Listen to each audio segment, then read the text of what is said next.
Hey guys, Mike McElwain with another episode of Workout 101 on WorkoutTrainer.com. Been covering flies today. Last fly that I want to cover is a low cable fly. Remember, high cable fly, mid cable fly, low cable flies. Predominantly the most popular and most efficient way to target all areas of the pecs. There are other ways we can move through most of the pins and change up every angle.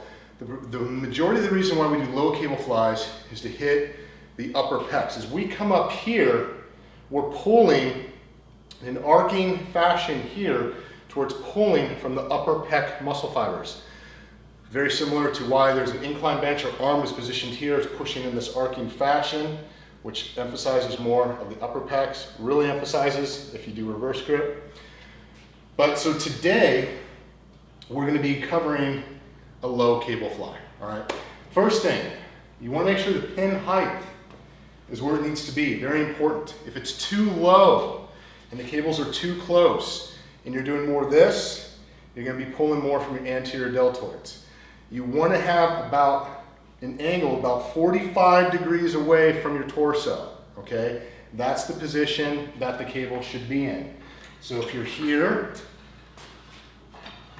the line of resistance is about 45 degrees away from my torso. If this is 90, this is 45. I can just sit here all day. The resistance is pulling a 45-degree angle away.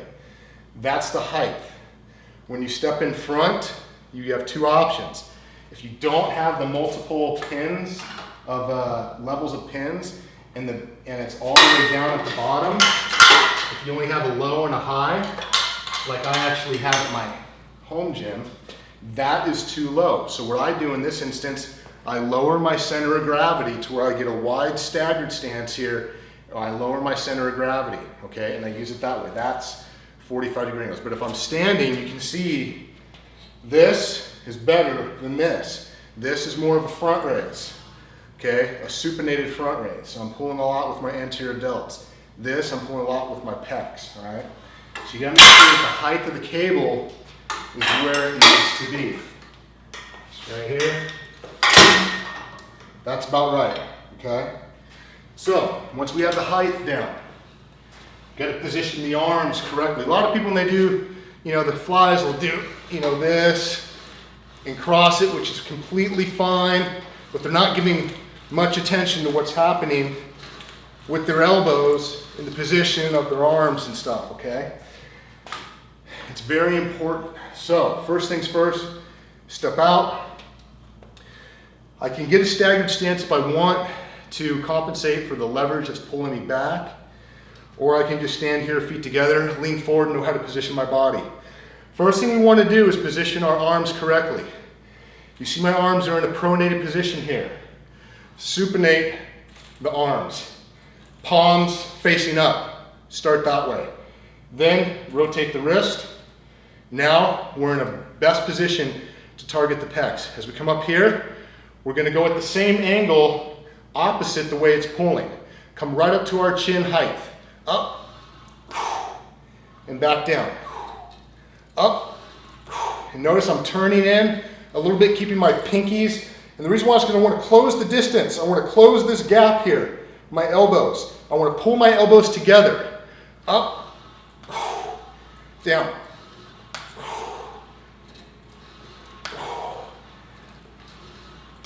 Okay, the reason why I'm closing that gap is because that's going to allow a proper contraction for the inner pec muscle fibers. Just do this.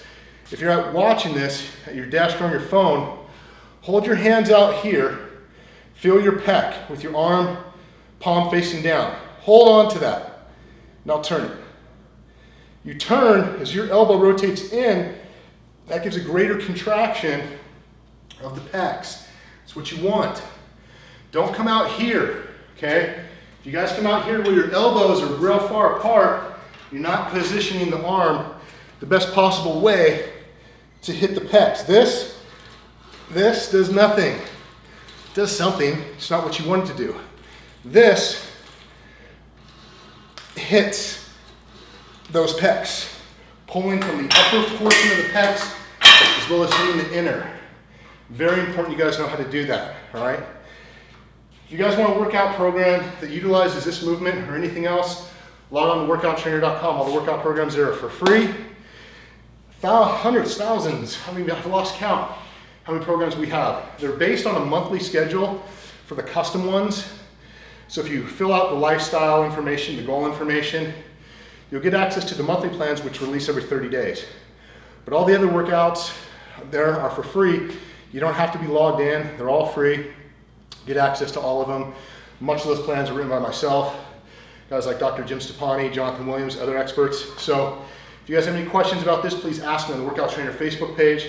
You can ask me right here on workouttrainer.com by clicking above on the community section, hitting trainers, finding myself, Mike Mackerlane, ask me a question. Remember, all these plans, you guys go to workouttrainer.com, go to jimstoppani.com, which is a membership site within our network. jimstoppani.com are all Jim Stoppani content, the hundreds of programs he's written for millions of people.